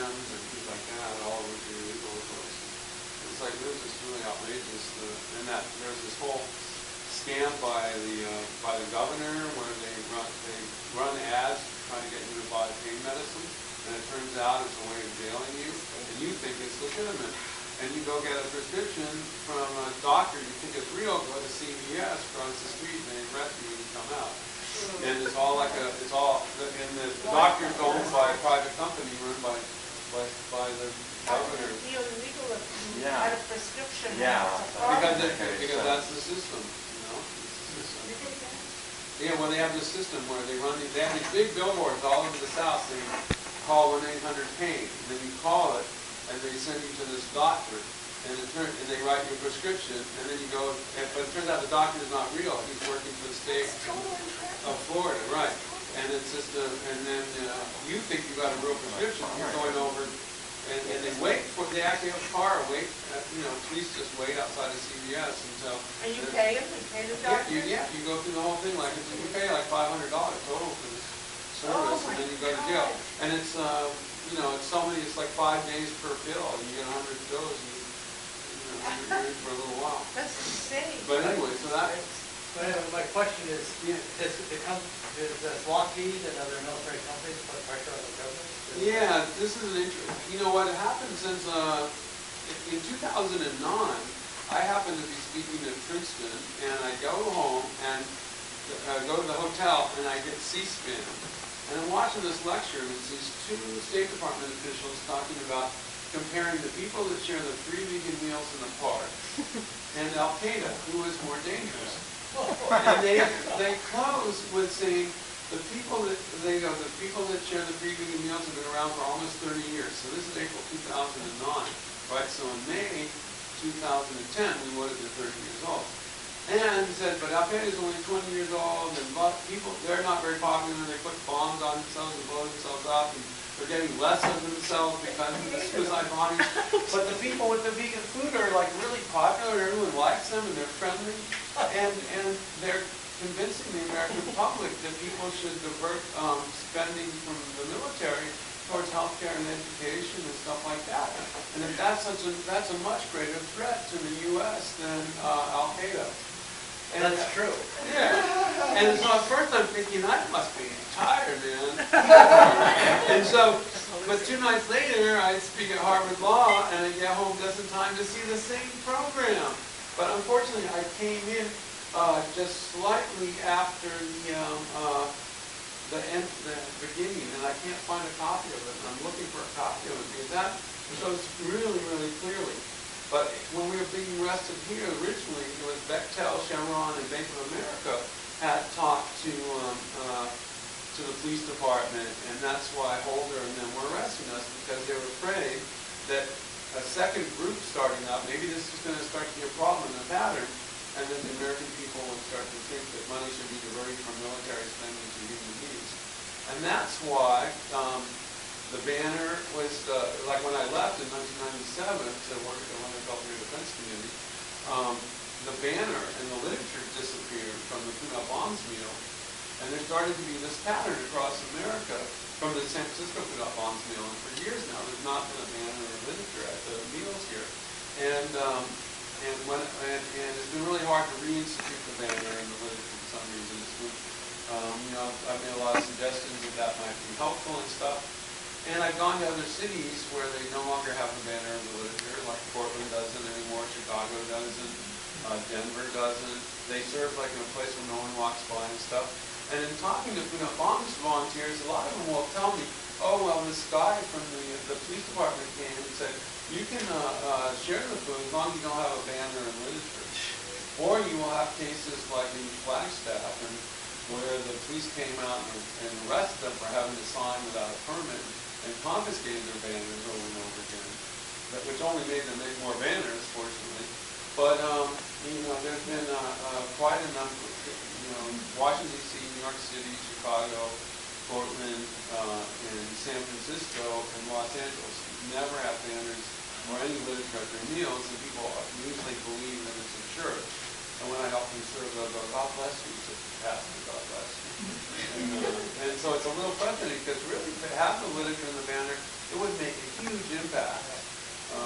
As you can see in Iceland and And in San Francisco, that's why we were getting arrested, you know. And in Houston, that's why they were getting arrested.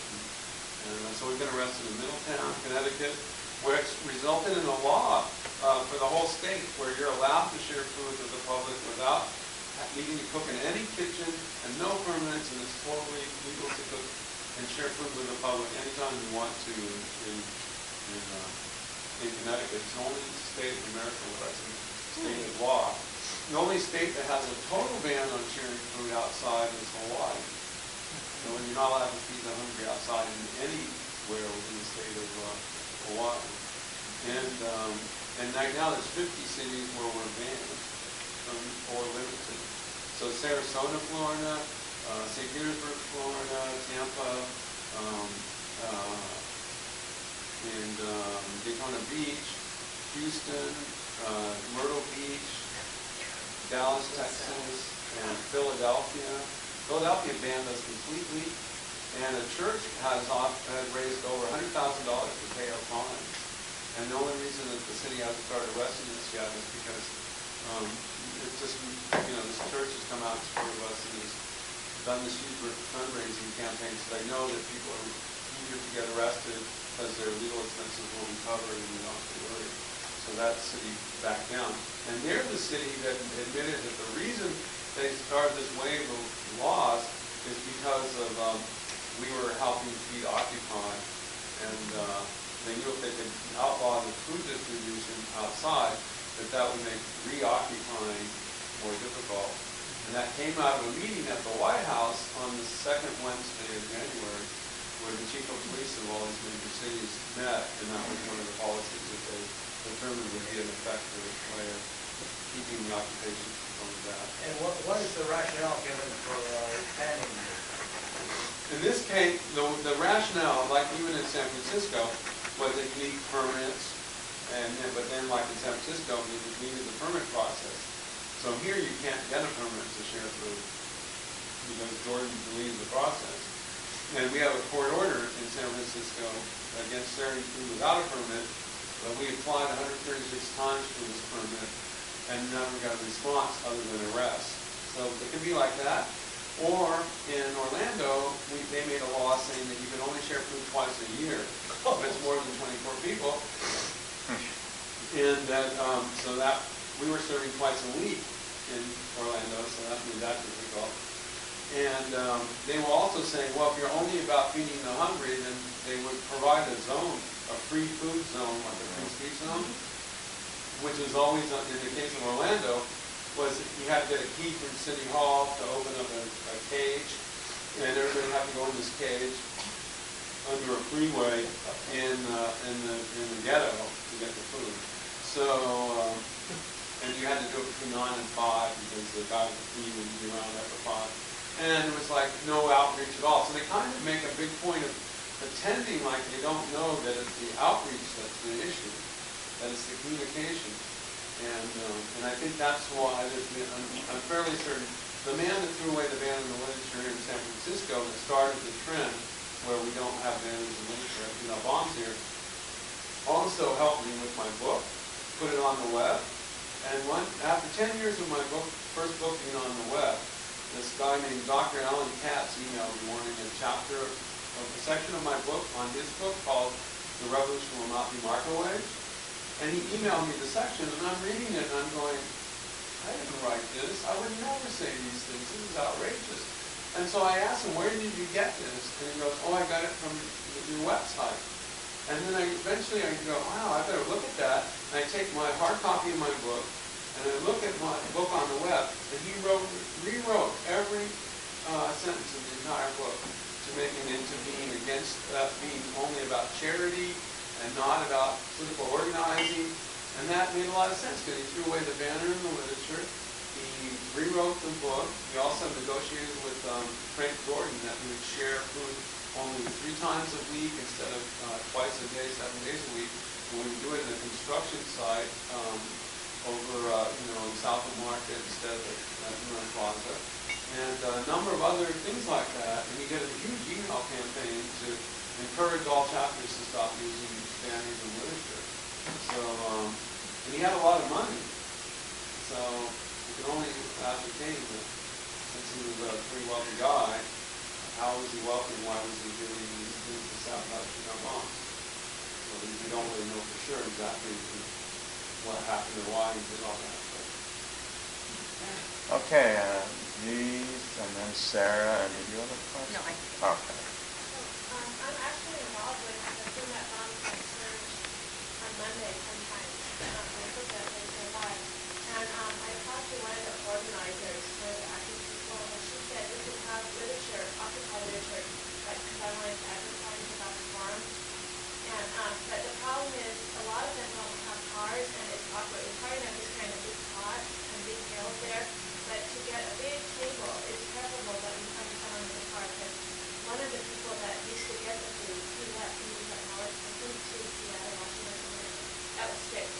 So no longer do we have access to cars. So if anybody here cares enough to feed the people on the mission on Mondays or Thursday and has a car, that would really help us a lot. Then we can have a table and put literature about Occupy as well as as well as get the food. So that's what we're missing. It's logistical more than They used to have a van, usually it helped a lot. Now they're bike partying, which you just can't do the same scale. Although I do think you can, if you have, I guess, Station 40 and the other place, if they could, my suggestion to them was they put a folding table with a handle, which I gave them tables, and a box with a banner and the literature, and then you just have to walk across the street to the BART station. You don't need a car for that one. And you wouldn't need a car from Cat Street to the BART. For those two, you wouldn't need a car to bring the literature and the table out for and the banner. But I think you're right, at Haight Street, you wouldn't need a car to take the literature and the banner out. So maybe the thing is to get the literature and the banner, give them, donate more boxes of literature and more banners and more flyers, and have them at the Station 40 again and let that lead to others place, and hope that they take them back out and then somebody volunteer with a car.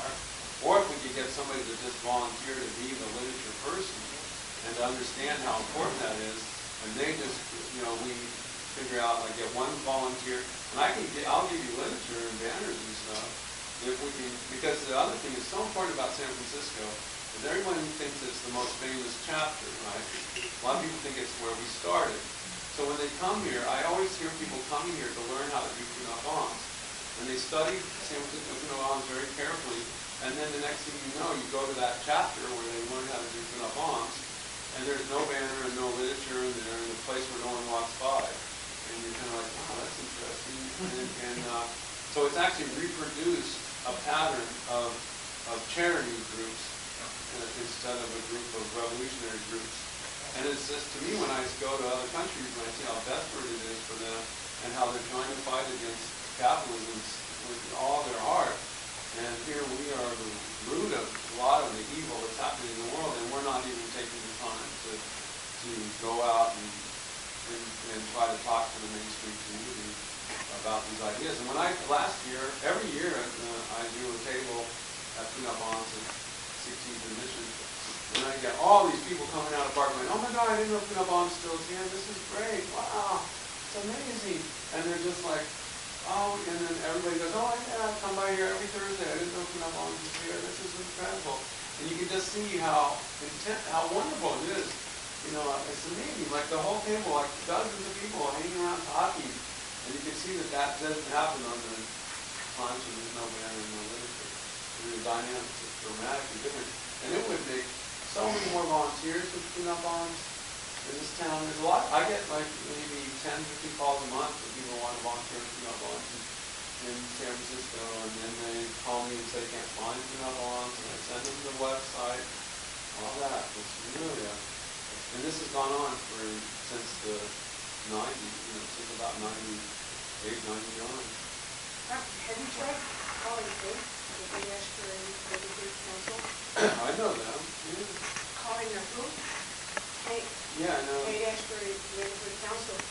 It could be that there's somebody in that area.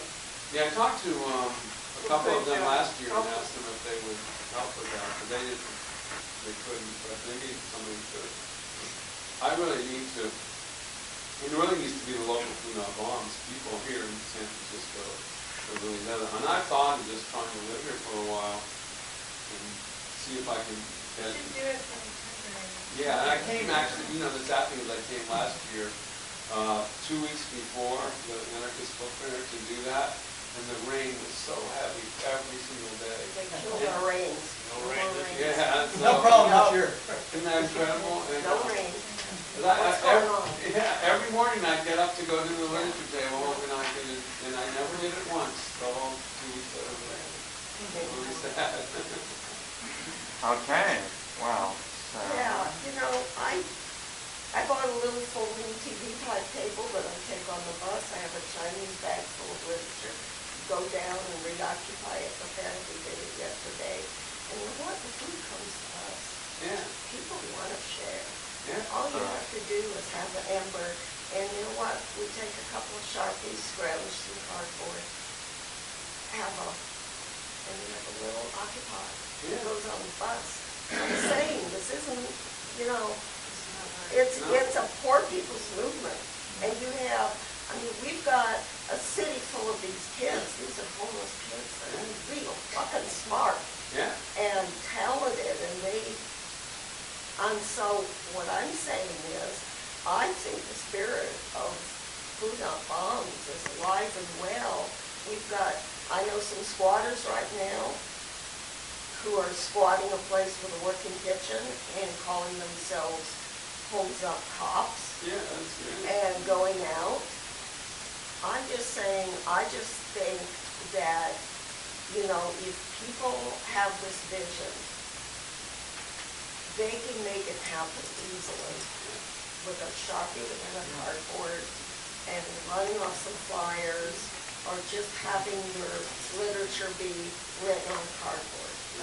And so it's amazing what happened just with the vision of the Occupy. And I think that wouldn't it be wonderful if we could get the light? Yeah, I'm trying to figure out how I can. I be think there this for is you. ready to burst back into life. There's still some embers going, and there's some people that got a taste of what this whole movement could be, and what you're talking about people having this place to come that they can talk to each other. Yeah. And whatever they do there, and you know what, these kids aren't afraid of the police. They are not afraid of the cops. They are smarter than the cops. Right. And those cops were taking their bedding in the middle of rainstorms. Well, we don't have, they've done something so we don't have rain anymore. So it's time to set back up, you know. Yeah. Well, we still have a planet to put it on. Yeah, I mean, you could, in this town, you would have so much impact doing that. Yeah. And when you mentioned that, like in there's a YouTube video of Bogota, Colombia Food Not Bombs, and what they do on the video is they carve like the logo in cardboard and the words "Comida No Bombas," and they go down on the city bus and they spray paint it all around where they're going to share food the next day. Right? Then they go home and they make all this food, and they actually take all the food on the bus down with their little flyers in this YouTube. And these are people with no money, and They you know know, how, they and know they do. how to get things done. Yeah, you look at all the photos of, you know, I mean, these guys, they made these and hung them all around their meal in Jakarta. You know? So, I mean, these people have no money at all. You know, they found a big piece of wood and carved it. Wow. Yeah, and then just made a wood block out of it. So you have these. So I know, I mean, it's kind of pathetic that we say we need absolutely need a card to do something where thousands of, or 1,000 bomb chapters are doing it in much more dire Well, conditions. the sign and people bring the food, Yeah. honestly. Yeah, it's kind of a big sign that says "Do Not They Bombs." love it. They don't have to, they don't ask what you guys about, they understand it. And you see You the know? word "Do Not Bombs." Yeah. And some of the banners are more beautiful. I mean, I Well, ain't gonna have to cook anymore. Yeah. Compared to the one, when you look in the scrapbook, you know, the banners that these kids made are much more high quality than mine.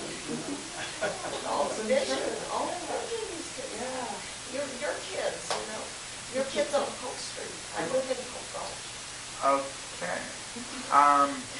And having the name, one last thing, having the name Food Not Bombs, now a trick of the government, what I've noticed in a few internal FBI memos, is to have people change the name to, like to Feed San Francisco, or another new one was Boulder Food Rescue. And so people think it's a rescue mission or it's like some charity, right? But the idea of calling, there's a Lawrence, Kansas, the FBI jacked them up and everything and told them they couldn't use the name Food Not Bombs. So they thought, oh, we'll just use the name Food Not Banks. And this is even before the Occupy Wall Street. So they had their sign out there, Food Not Banks, thinking by changing it to banks, the FBI wouldn't bother them. That somehow it was just the word bonds that was the problem.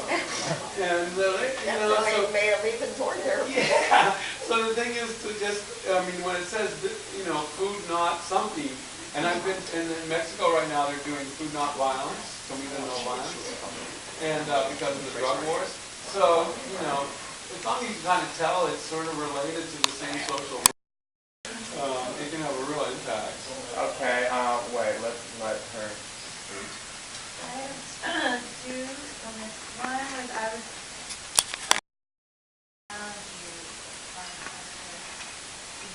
I don't feel like it's something I just wanted to question why you say that. I understand that you're from a different generation, but you also from the Okay, well for years, Food Not Bonds volunteers all call themselves kids.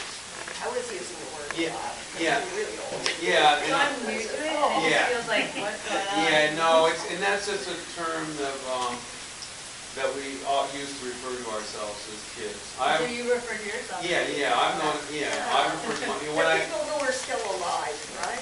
when I say I'm one of the first kids that started Food Not Bombs, at the beginning I'd say that. Because, There's like a distancing thing. no, because it's just what I don't everybody use calls it that way themselves. either. Yeah. Because I was saying about the kids, and to me, they're. Almost done? But I have. Wait, hold on, we're starting to lose focus a bit. Yes, let her finish, do her thing, and then V, and then, Yeah. And then my last part of my question was how do you use your jail time constructively, and like what tips do you have for others? Okay, well, I had some funny things happen in jail around that. Sometimes you really don't have much constructive time. I did what was called bus therapy for 2 weeks, where you're chained to a bus and all you get to really do is think, because you're chained to a bus and you get cavity searches like 10 times a day, and so you just really don't have time to. okay, But I did do a lot of drawings on occasion. We need to, I'm sorry. wait. It needs to be closed now. Okay, sorry. So, all right, we have an interesting lady who's caused some problems for us. Is trying to break into the building, and the police have been called, and this is not the time to be food not cops. We just have to calmly go out of the building. So we have a rather dramatic ending to tonight's forum. Thank you, everybody. Can I have your attention? Let's gather up the literature. Can I please have your attention? Thank you. We're going to gather up the literature, get your stuff slowly, it's not a rush. But we're going to all walk out together now at the same time. Thank you. Sorry about that.